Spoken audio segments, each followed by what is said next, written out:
What's going on, everyone? Welcome to the place where you can find the latest news and the most up-to-date trend about Web3. This is Above The Jpeg with your favorite new friend, Kango Lin. So this week we have Jess Sloss, the tall guy on Twitter.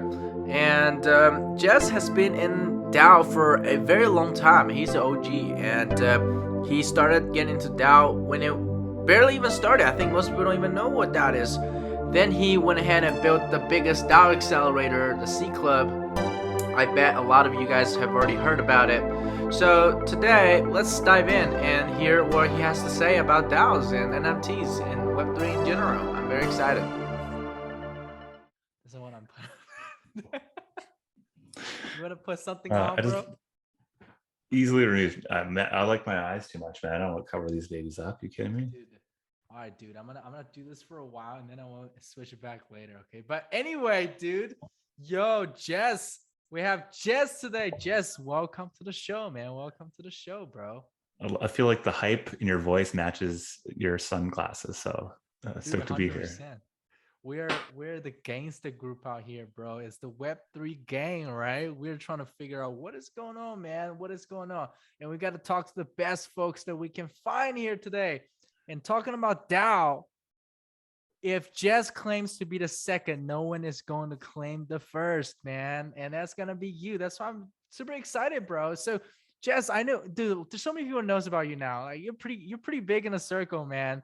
But still every single day, there's so many people joining Web3. Give us a little intro on yourself, man. We'd love to know more about you. Some dirty secret, maybe something that. Well, I mean, maybe my dirty secret is that the way to get me on your podcast is to say really, really nice things about me, share it on Twitter and tag me. And then I'm like, well, I have to like, how can I not join right now? So use that information as you will.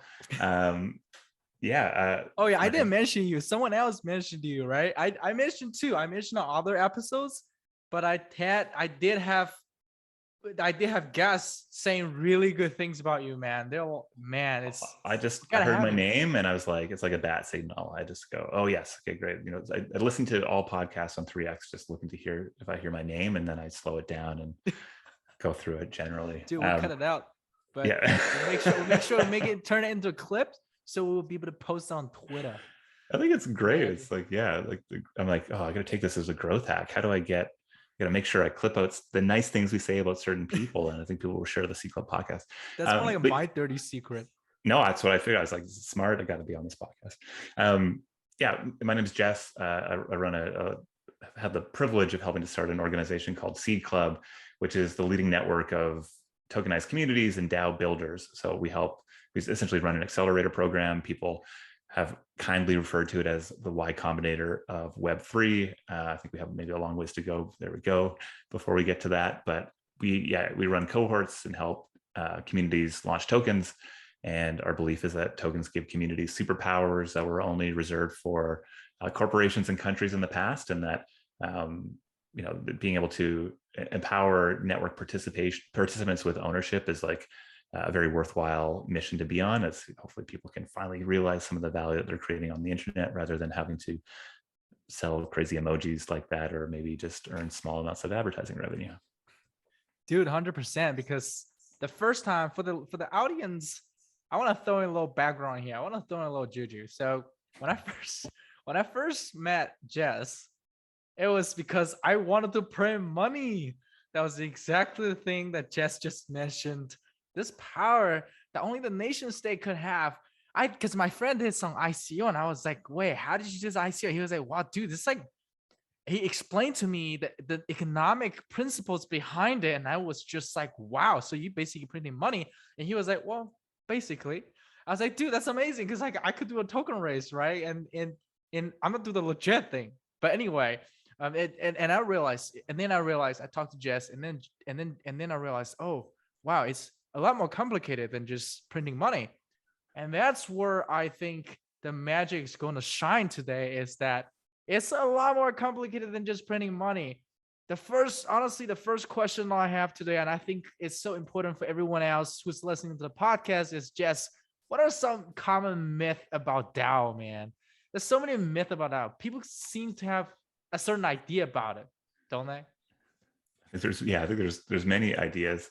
I mean, to your earlier point, I'm very happy that you didn't go out and just start trying to print money, because I think our conversation was one of like, in speculative manias, it's really easy to get people to buy and speculate on things, but the downside is like there's generally usually not something underneath it, and there's legal risks, and if you want to be a good actor and have a long career ahead of you, which I know that you do, like 100%. doing right by your supporters and your members is absolutely key. And so how do you like create something that actually has long-term value? So it's very easy to launch a token, very hard to launch a token that has some value, and there's still a big question mark over how do we actually launch tokens that have long-term value. I think DAOs sort of DAOs were the thing that got me into the Web3 space, the crypto space back in the day. How did you get into DAO, man? This is crazy. Well, I tried to buy into before DAO was a thing, huh? Yeah, I tried to buy into the DAOs. Like I had followed some on YouTube. I fell down some rabbit hole of this, like people talking about Uber, but if it was autonomous and the cars owned themselves, and there's this network they could plug into, and it would all be run by, it'd be a decentralized autonomous organization. And I was like, what the heck is that, right? And then all of a sudden, this is right as Ethereum had launched, and then the DAO was a thing that everybody's excited about. And I was like, I want into this, and so I bought some Ethereum. I'm not a super technical guy, and so I couldn't figure out how to actually put my Ethereum into the DAO, which was, thank you, kind sirs. A big lesson to learn there. But so interesting at that point, came back into the space in 2017, as that initial 17 bull run, the speculative mania existed. And I was like, this idea of ownership in networks was really fascinating to me. But I think like, quickly sort of we saw the negative impacts of just free, ICOs and the desire just to sort of structure vaporware to generate capital for teams. And felt very lucky to not have been pulled into that world specifically, though was able to work on a number of projects and get my feet underneath me there. And then into 2018 started getting really interested in sort of the next level of DAO conversations. And so we had things like DAO Stack created and Aragon created, and I think I became active in those communities, and really quickly was kind of disillusioned with what was happening there. It was a whole lot of ideological beliefs, but there wasn't really there's no business to these things. And then they were not really effective at getting anything done. And so I was like, this is frankly a waste of time, and I need to go spend my time somewhere else. Now, luckily, so many of the people that were in those groups continued on building and had sort of evolved things to where they are sort of at the beginning of, I guess, end of 2020 as DeFi came on board. And so I think, long-winded way of saying, like, been interested in DAOs for a long time in various ways. One of our early beliefs at Seed Club was that we just need more DAOs, and imperfect DAOs are fine. We just need more people to have their hands in the space, experience ownership, experience governance, find something that resonates with them, and that through that process of actually having many organizations out there, we're going to be able to solve the hard problems of how do we structure tokens, how do we actually get work done, et cetera. So long-winded way of saying, I mean, DAOs are just a really shitty name for this huge, broad space of people trying to figure out how to build digital organizations that have sort of shared ownership. We think about like the question of like, what do people get wrong about DAOs? You could also say like, what do people get wrong about LLCs, or what do people get wrong about corporations? Like lots of things. And it's actually not super helpful as a way of describing things. But I think right now, like the biggest challenge I see, and that we sort of fell prey to as well, is that thinking that decentralized meant structurelessness, and that really the sort of this pure hierarchy free, everybody kind of can come in and participate, and we're going to coordinate through some magic and reach some, do really hard things, I think is a lot less realistic than many people think. And I think like the value of actually bringing in structure and having that structure, not to overrule the underlying tenets of shared ownership and participation, but to rather enforce it and actually allow these things to get to their, DAOs are still so new. And the hard thing is like, are they going to survive long enough for there to actually be real value created here? And that we should probably be focused on solving those, like, how do we get to default alive, rather than being too, I guess, ideological in how structure should happen. So, this is so interesting. I got to ask some questions that I didn't prepare before, but I'm really intrigued. So I'm Chinese. I don't know if I tell you that before, but I'm Chinese. So the word DAO, it's actually Dao, right? It's a Chinese word. So I'm not like very I didn't learn a lot of stuff when I was a kid. I was quite rebellion, but I was talking to this guy. His name is oh my god, a brilliant professor from Queensland University of Technology. This distributed ledger. His name is Paul, I think his name is Warwick Paul. Paul. So Professor Paul, he is the founder at Smart Trade Network, and he happened to be a financier from Hong Kong. So he's also Chinese. So he's 50 some years old, but Chinese. And then we talked the other day. He came to Austin, and then he started telling me about this DAO thing. So he was telling me, I don't know, have you heard about this, Jess? But DAO is basically China has this religion called it's not a religion, but it's some sort of organization, I guess. I believe it called a Taoism, right? Mhm. Started by I couldn't remember the guy who started it, but anyway, he started this Taoism, but basically it says do nothing to do everything, right? Try nothing to do everything. What does that mean to you? Well, hold on. We're on a technology and DAO podcast, and you're getting me into some philosophy of or ancient philosophies. I mean, I don't know. I think, frankly, like the comparison is a little stretched. I think that DAO and Tao are very different things. I'm sure there's some management philosophies that we could take from Stoicism or Taoism. So you I'm think not they're the one who's going to related? be able to talk about those in any detail. I I think see. I am at most a minor practitioner of meditation, and I think it's the I Ching or I Ching, which is one of the core books for Taoism, if I believe. My only experience there is throwing some coins and reading something that felt like it was further supporting Jess, you're my so current mission humble, in life. dude. You're so humble. I mean, yeah, maybe it is not that related, but I just thought it was interesting. Mm. I thought there might be some correlations because Well, when he was, yeah, I sorry, mean, go I think ahead, man. that statement of like what is do nothing to do everything, I think is yeah. I mean, my initial thought there was that generally speaking, there's we like to overcomplicate things in organizations or as human beings, and that often a more simple solution is the one that it's the meme that travels. It's the idea that aligns people. So I can see there's maybe some insights there, but man, I just don't have the deep philosophical context there to feel like I Me can talk about neither. this in any That, real way. that's why I wanted to ask you because when he was telling me, he's saying it's like the American saying that it's the invisible hand, right? Because when you have a lot of people who are Mm. has a common goal, which is DAO, right? We put them together. There's this invisible hand that just guides them towards their goal. But then Yeah, I thought about it. I said, do nothing to do everything. What if I just don't do anything, right? So I thought maybe you well, could give me an answer to that. But yeah, I I guess we're on the think same page. well, I think the reality of DAOs is like maybe that's the other sort of thing that people get wrong. It's like I don't think that just by layering on top an incentive mechanism that you're ultimately going to get, like that you're consistently going to get that alignment of effort. I think there needs to be certain, it has worked in certain ways. I think if you look at like the elegant design of Bitcoin, you could argue that's probably like the best version of a DAO, right? It's miners and consensus and sort of like the meme spreading and sort of this collective belief that's building, and there's no central entity there.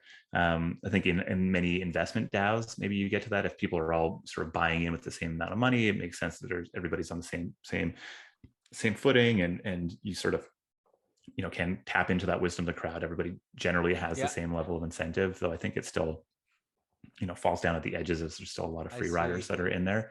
But when you That's start to right. do more complicated things, like you want to build a product, or you want to, in our case, try to figure out how do we actually corral a group of human beings to support early stage projects,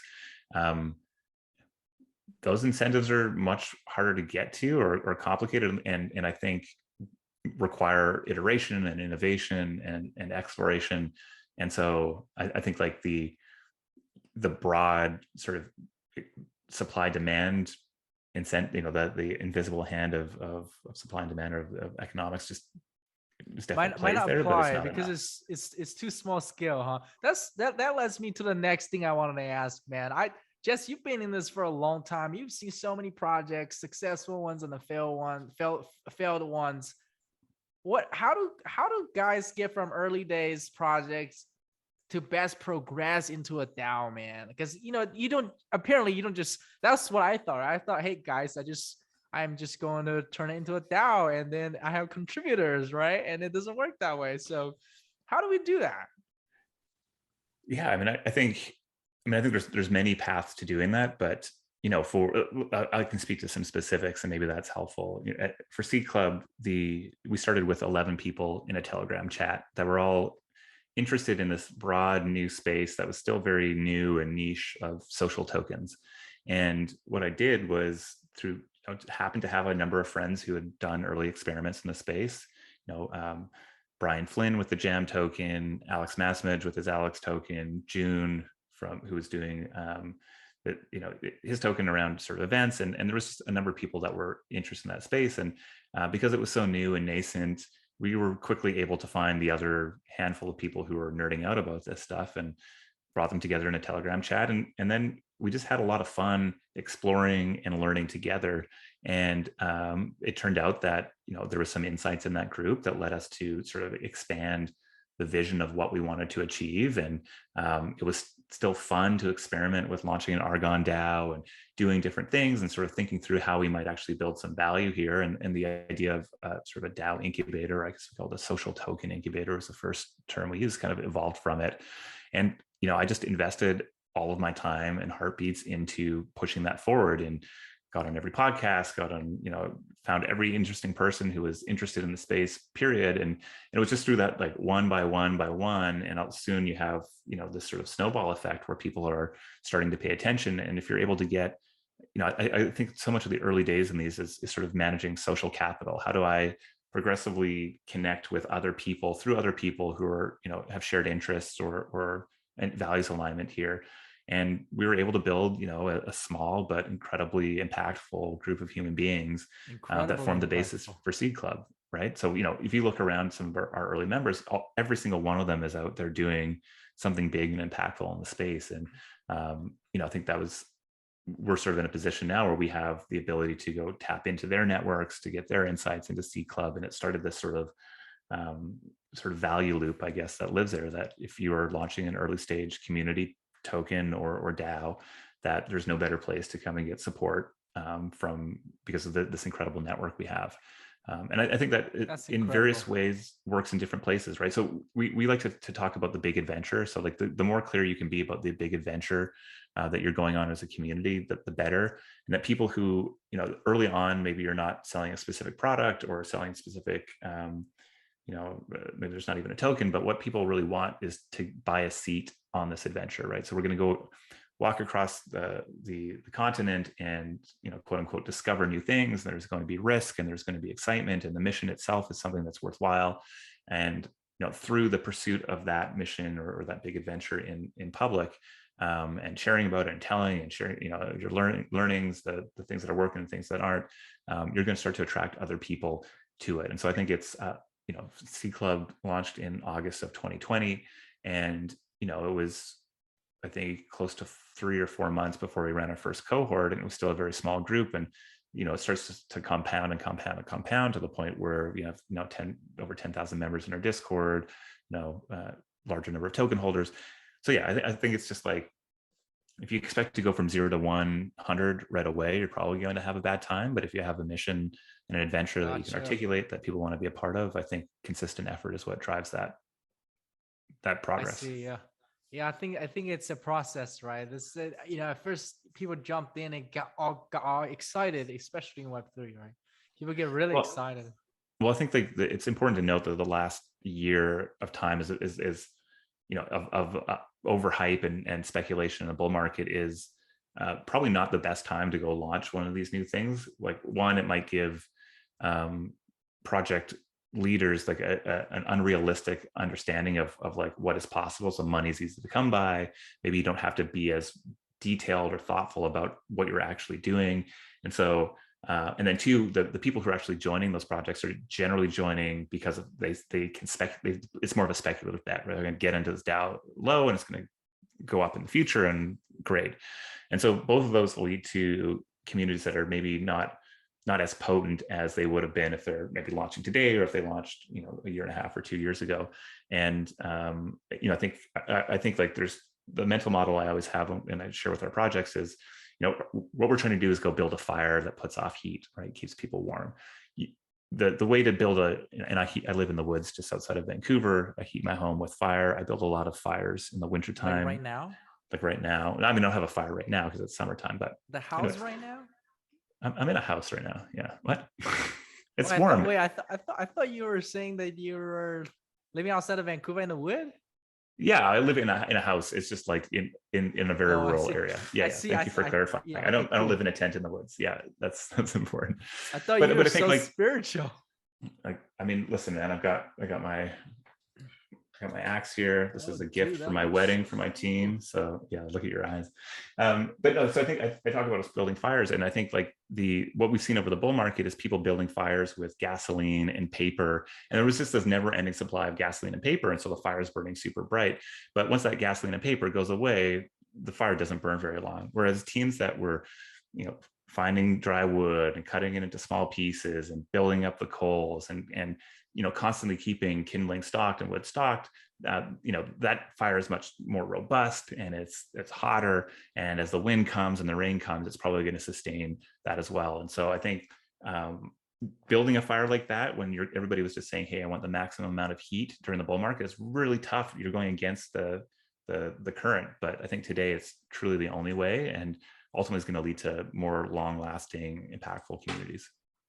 So you believe that this bear run is going to really help the industry? Yeah, I mean, listen, building in the bear sucks in many ways, right? Like people say that, oh, great time, the bear's for builders, but that's just because, we're crying tears of how much harder it is to raise money and all this other sort of, and it's the way that people keep stoked. But there's a lot of truth to it in that, like in a bull market, like the scarce resource is attention, right? And the abundant resource is money. But when you get into the bear market, the scarce resource is money, but the abundant resource, or at least the more abundant resource, is attention. And so for those people who are building and putting things out that can capture attention and are pushing at novel ideas, the reward will be much higher. And I think, we're still early in this. There's still, I think, a lot of uncomfortableness to go. But for those people that are able to sustain through that whatever the duration this bear market is, and are able to continue to build, I think there's greater rewards and opportunities and clarity and focus and all these things. And I do think this time is different in many ways. Like, one, there's different macroeconomic conditions, but two, there's just like a lot more talent and use cases here. Like 2017, 2018, 2019, there's just a whole lot of bullshit out there, and most of it was bullshit. And there's without a doubt a lot of bullshit that exists still today, but if there's very clearly a significant advancement in many different sectors here that I think should give people a pretty high conviction. That's good to know from an OG who testified it, right? 2017 and now. So I was very broke at the end of the bear market, so I would not recommend people go through it. But I convinced my dad to sell one of the houses and put in Bitcoin, and now I'm down, but I'm okay. I think it's coming back. So let's cross my finger. I love the halo around you as you're sharing that. But anyway, dude, so I'm a big NFT guy, man. Like, I found out about NFT. I didn't really get into it. I thought it was kind of scammy back in 2017 when I first found it. But anyway, now I'm pretty bullish on this, man. So I know, I see DAO as something that NFT is quite related, right? NFT is quite related a lot of times. In this token gated, NFT gated DAOs, different mechanisms, people are playing with NFTs and DAOs in combinations, right? What do you see there? Do you see anybody's leveraging the power of NFTs for their DAO, or do you think this is more of something that just people can try to put different things together and see if it works? Yeah, I mean, I think an NFT is a type of token. And if you are launching a DAO or a community, you should look at the breadth of tools that are available to you to actually go achieve the goal that you want to go achieve. And I think, the two main token types people use are, ERC 721s or ERC 20s, and fungible or non-fungible tokens have different characteristics to them. And I think so much of the early projects that were launched in the space were leaning into fungible tokens because that's kind of what has worked, from Bitcoin to Ethereum to DeFi. I think what's interesting with NFTs is that there's a lot of characteristics that are maybe more beneficial to early DAOs or early communities. You have sort of like this, they are less liquid, which is generally good for earlier stage projects, though they have liquidity that's pretty easy to unlock through OpenSea, versus needing to stand up a liquidity pool on Uniswap. You have sort of this culture or brand aspect of it. People want to flex, and I've got my little noun PFP. That's great from like a membership and a social signaling perspective and a culture perspective.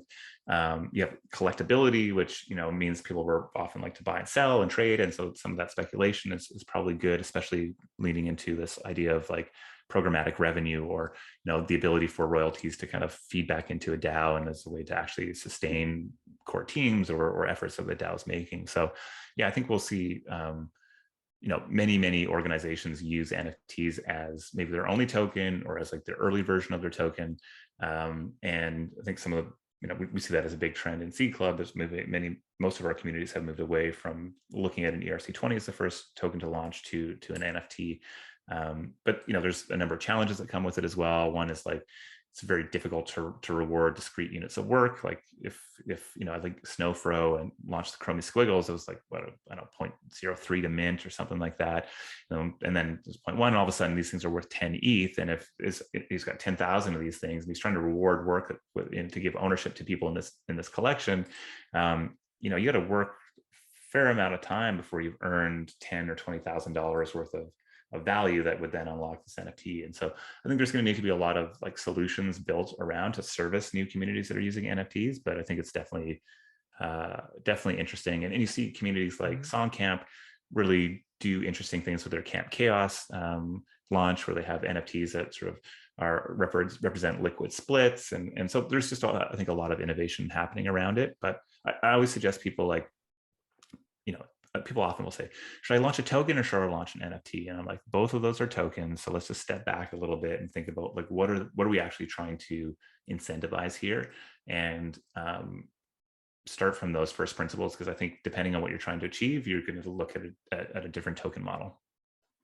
I agree, man. So, last time we talked, I think you mentioned that NFT might be a better option for 10x, yeah, right? What are some good use cases if you have seen any so far using NFTs to aid DAOs, right?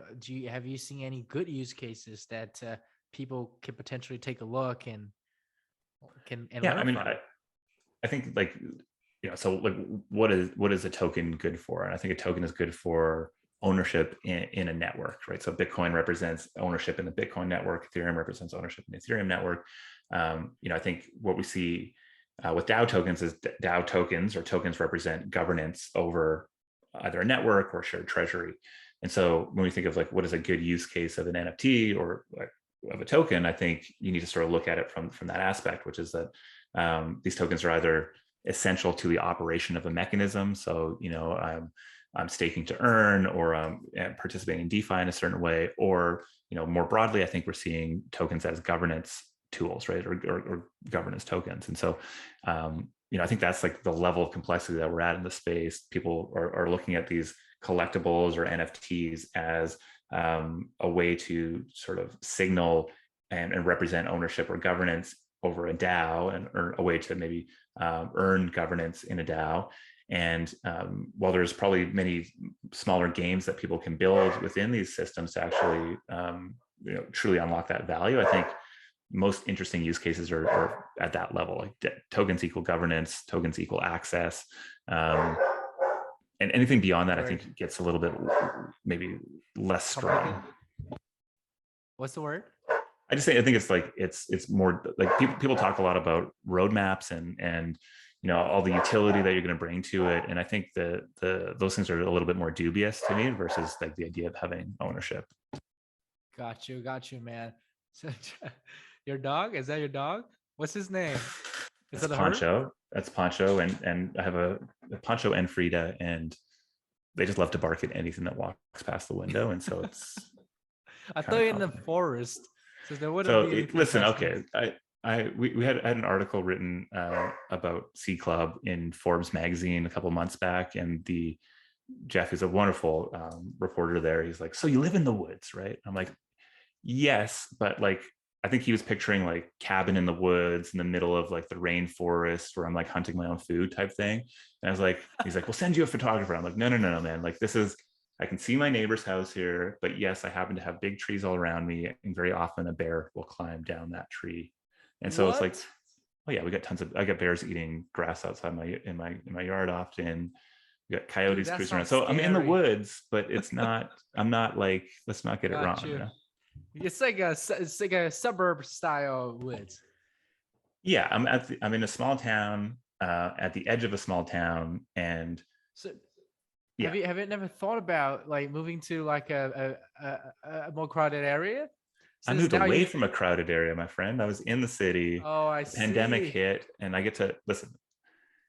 I live a blessed life. I get to plug into the metaverse, which is Zoom and The Discord and my Telegram, metaverse.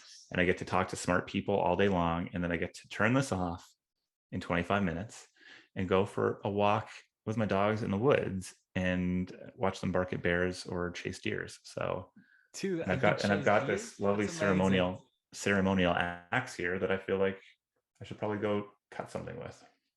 I next time I gotta come up to Vancouver and visit We'll this throw some X, axes or X. something. Yeah. You can throw that stuff. But anyway, dude. So, Jess, you've been in the space for a long time, man. What are some of your biggest learning source, man?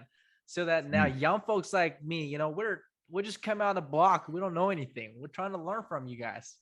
Where can we go, man? What's the best place to go? I need like another 2 or 3 bearable market cycles before I feel like I'm an OG. But thank you. Listen, I think like the so when I think about like the nexus of value, or where value started to really compound for me, it was in the relationships I built since I got into the space. And so some of my earliest friends that I was nerding out about, about random things with, were the source of so many of the big inflection points in my career. And I think, Brian Flynn is an old friend of mine who, is building rabbithole.gg and just a very brilliant thinker in the space and builder. He and I connected through Twitter in probably early 2018, nerding out about foam space and the location and all this crazy ideas that make, like, they were just like so out there at the time. But it was a relationship that we built over many years. He credits me with getting him to write his newsletter that kind of kicked off his career. I credit him with helping to launch C Club because he was like, "You should go do this."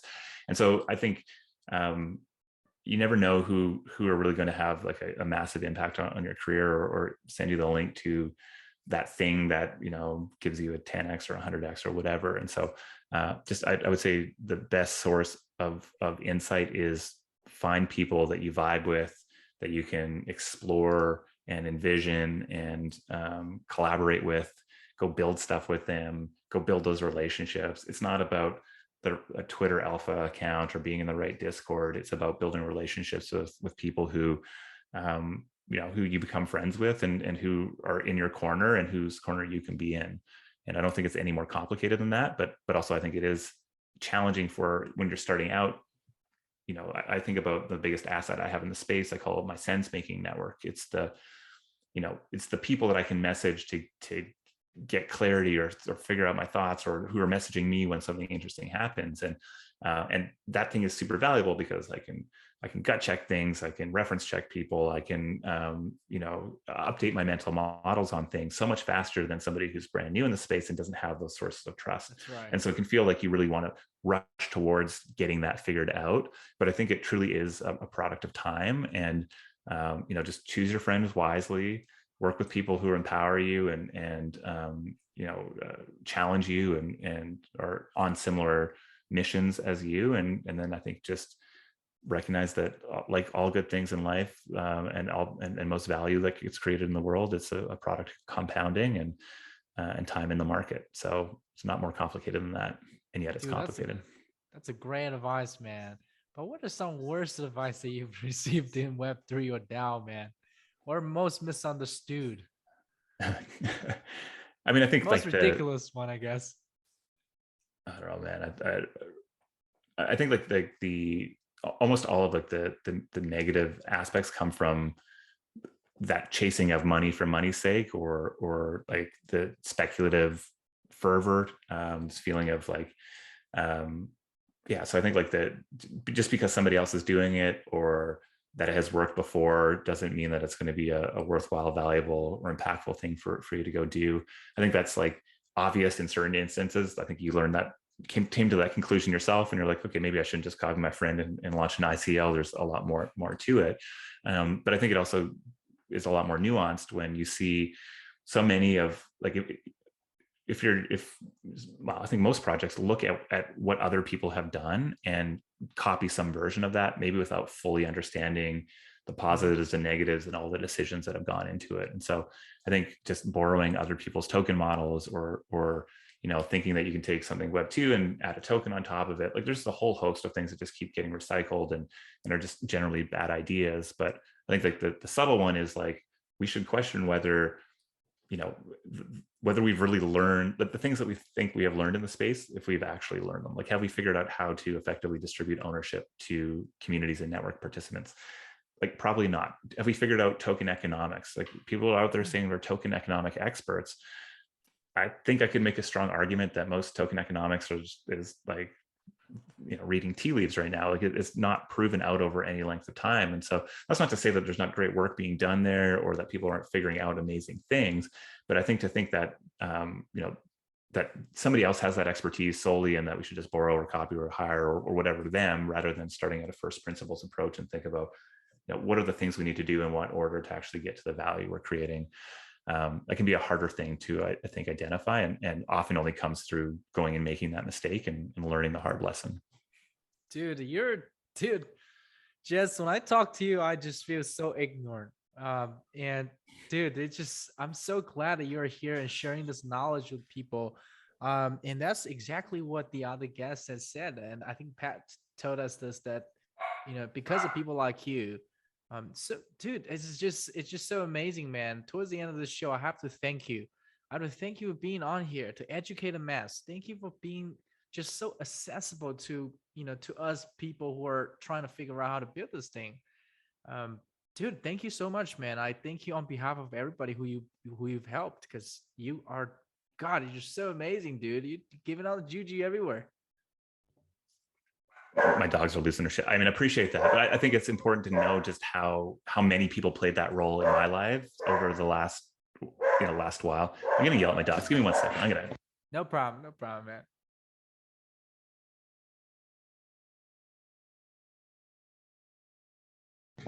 So excited.